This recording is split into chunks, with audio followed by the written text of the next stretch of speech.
When God created the world and everything in it, He made man in His own image to live here and take care of the world. However, humans started doing evil things and stopped following His commands. They did not pray to Him, and they only cared for their own comfort. God decided to destroy the earth and everybody in it. There was only one man who loved God, Noah. Noah loved and worshipped God. He believed in God even though nobody else did. He also taught his family to love and fear God. One day, God spoke to Noah. Noah, you are a good man. You are righteous and you live a good life with your family. But the world has become evil and all the people in the world deserve to die. Noah was shocked at what he heard, but he remained calm. But God, these are your people. Have mercy on them. No, Noah. The world has to be destroyed. I will send a great flood that will destroy the whole of earth. It will rain without end for 40 days. Every living being on earth will be destroyed. So be it. Let your will be done.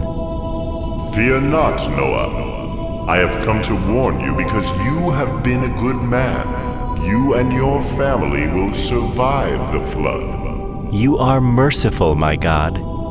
You will have to build an ark for you and your family. What is an ark, my Lord? An ark is a big wooden boat. You will build this ark to protect your family from the flood. The ark should be big enough for your family.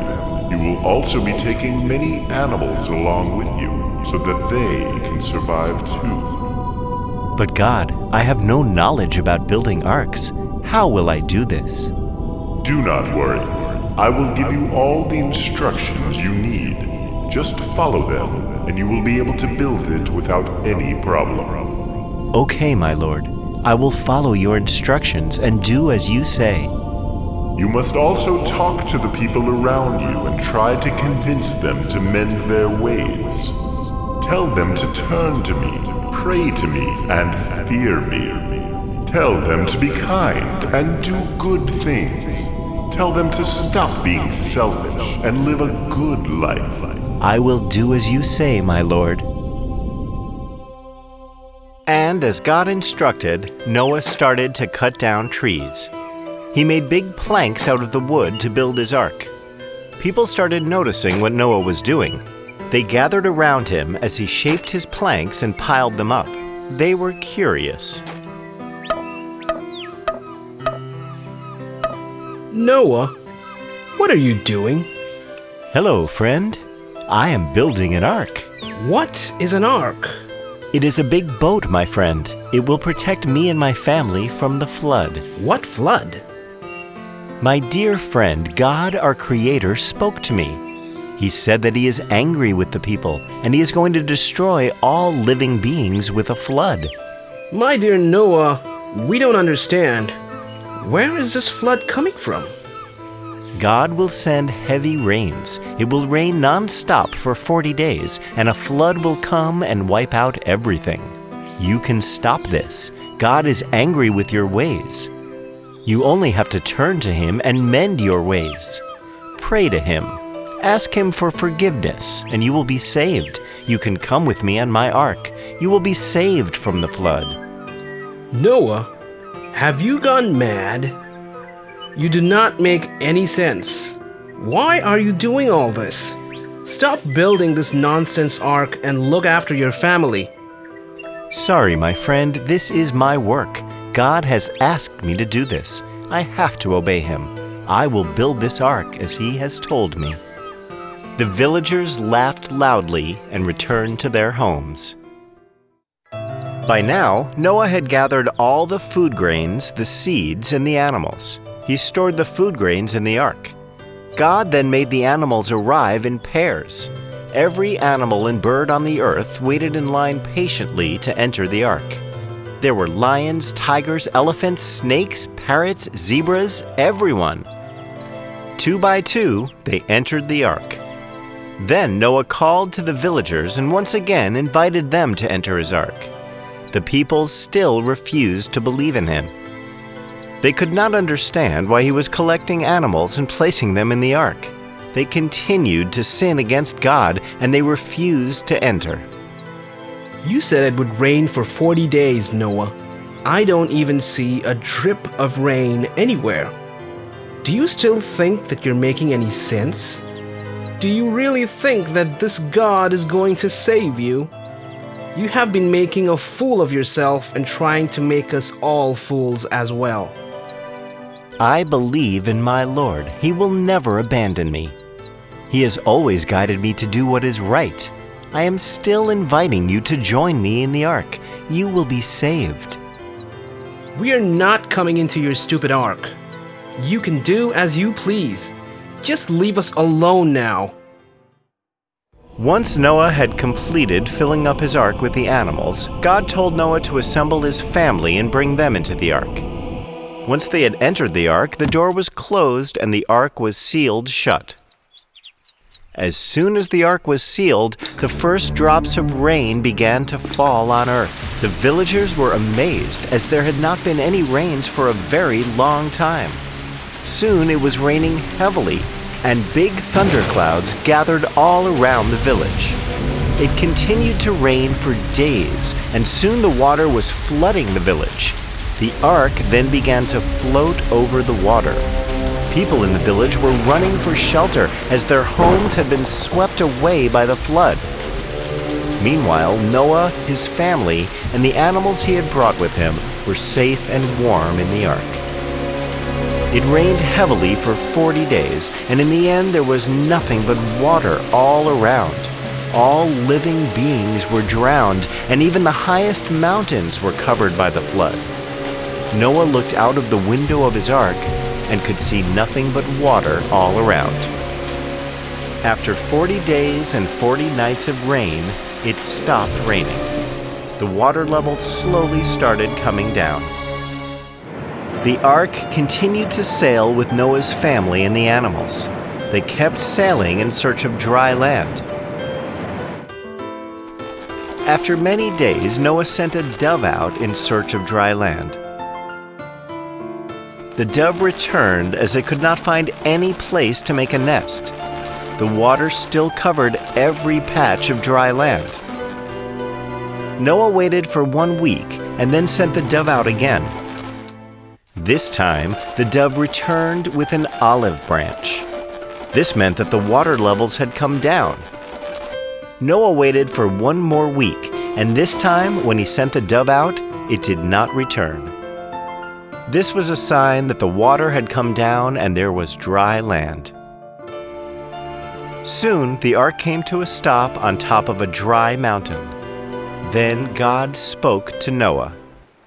Noah, it is now safe for you and your family to leave the ark. You can step out to the land. You can now lead a new life with your family. Release all the animals. Let them once again roam the earth. Thank you, my Lord. I am thankful for your love and faith in me. You have kept me safe through all this. My family is alive and well because of you. We owe our lives to you. You are a righteous man, Noah. Your faith in me has saved you. Your family has been saved because of your good deeds. I promise that I will never again send the floods. As a reminder of this promise, God created a beautiful rainbow. Noah and his family lived for a long time on earth. They had many children, and soon Noah's children and grandchildren were spread all over the world.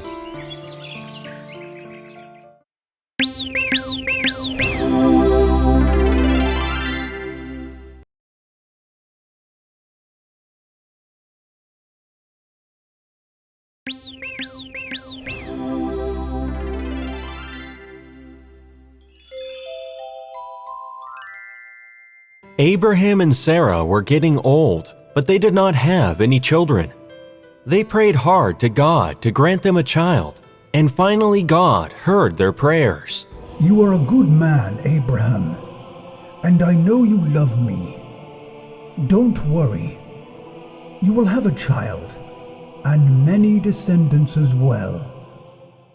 As God had promised, Abraham and Sarah were soon blessed with a beautiful baby boy.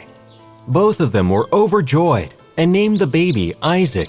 Oh Lord, I have no words to express my gratitude to you for this precious gift you have given us.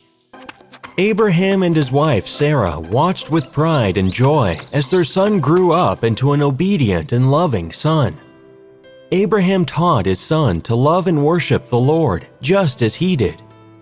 He made it known to him that he was a very, very special child who God had promised to Abraham and Sarah. Isaac learned his lessons well and made his parents proud of him. One day, God decided to test Abraham's faith in him and visited him one night. Abraham. Abraham. Who is it? It is me, Abraham, your Lord. I have come to ask you something. Tell me, do you really love me? How can you even ask me such a question, my Lord? There is nothing and no one that I love more than you. Well, then, will you do as I tell you to, without questioning me? Of course, God. I don't even know why you even doubt that I will disobey any command you give me. I have spent my entire life loving, worshiping, and obeying you. I know. But this will be a very difficult test for you. I am willing to undergo any test you have for me. Your wish is my command, O Lord. Good. That is what I expected to hear from you. Now listen carefully. Tomorrow morning, as the sun starts rising, I want you to take your son, Isaac, to a mountain I will direct you to. And there I want you to offer him as a burnt sacrifice to me. In those days, burnt sacrifices were made of animals, which were tied to an altar made of wood and stones, and then burnt. Abraham couldn't believe what he was hearing. Offer his son to God, the child that God himself had given him. But then he thought about what God had told him earlier about having many descendants. God has promised me descendants, but how will I have descendants unless I have a son? I cannot question God, for He knows best. It is a very tough test that God wants me to take. I don't know how I will be able to kill my own son. What is the matter, Abraham? Is it too difficult a task for you to obey? Your love for your son means more than doing what I am asking you to do? No, God. My son is, after all, your gift to me. So if you want him back, how can I refuse? Good. So now listen carefully to what I am going to tell you. Tomorrow morning, I will guide you to the place where you must sacrifice your son. It is in the land of Moriah. I will do as you say, God. The next morning, Abraham called for his 2 servants and told them to saddle up and load the donkey with wood and prepare to go on a journey. He then called his son. Isaac, my son, God wants me to make a burnt sacrifice, and you have to come along with me for this. Yes, Father, but where do we have to go? We have to go to Moriah, son. Though I too do not know the exact place, God will show us the way to get there. So Abraham, along with his son and 2 servants, set off to where God wanted him to make a sacrifice of his son. The thought of killing his beloved son made his heart very heavy, but he did not show his feelings to his son. They walked for 2 whole days, eating the food they were carrying and sleeping on the road. Finally, on the 3rd day, Abraham saw in the distance the mountain where God wanted him to make the sacrifice. On reaching there, Abraham told his servants to wait with the donkey while he and Isaac went up. Isaac, you carry the wood, and I will carry the knife and coal. The coal is too hot for you to carry. As they were climbing up, Isaac looked questioningly at Abraham. Father, Yes, my dear child? you said that God had asked you to make a burnt sacrifice. Yes. We are only carrying the wood for the altar, but where is the animal that has to be sacrificed? Abraham didn't know what reply to give his son, so he just looked away. Tell me, Father, where is the animal? Son, I have full faith in my Lord. He will provide the animal to be sacrificed. Abraham and Isaac proceeded to the top. And when they reached there, Abraham set about to make the altar with stones and wood. As he was doing so, tears were streaming down his face. Why are you crying, Father? What is the matter? Abraham quickly wiped away his tears and looked at his beloved son with a sad smile. Nothing, my child. Nothing. Though Abraham had full faith in his Lord and couldn't think of disobeying him, he still dreaded the thought of plunging a knife into his only and most loved son. However, the thought of not doing what God wanted him to do never crossed his mind. He slowly started gathering big rocks and placed them one on top of the other, and then placed the wood over them. When the altar was ready, he gently tied his son's arms and led him to it. Isaac was horrified, but did not utter a word. My son, I cannot tell you how much it pains me to do this, but I must do it. It is my word to God. Please, son, never ever doubt my love for you. With a deep breath, Abraham raised the knife high above his head. But before he could bring it down and kill his son, an urgent voice called out to him. Stop, Abraham. In the name of the Lord, stop. You will not hurt your son. What? Abraham looked up and saw an angel standing there. The angel looked at Abraham with a gentle smile. God is very happy with you. To obey his order, you were willing to sacrifice your beloved son, who means so much to you. You have proved that your love for God is above everything and everybody, but now you do not have to sacrifice your son. Abraham could not believe his eyes. He breathed a deep sigh of relief and knelt down with his arms outstretched. Praise be to my Lord, the Master. The Lord will grant you as many descendants as there are stars in the sky, as there are grains of sand on the beaches. You are the Lord's blessed one. Glory be to you, O God. I thank you from the bottom of my heart. Abraham got up and went to his son and untied him. Come to me, my precious child. I hope you know that I love you dearly, but I had to do what I did, as I could not disobey my Lord. I know, Father, and I never doubted your love for me even for a minute. Both father and son hugged each other joyously. Just then, Abraham heard a sound. He looked around and saw a ram that had got caught by its horns in a bush. He quickly went and killed the ram, offering it as the sacrifice instead of his son. He then held his son's hand, and they both turned around to make their way down. This place shall be called Jehovah-Jireh, which means the Lord provides. Those who love him will always have his blessings. So saying, both father and son went down and headed back home.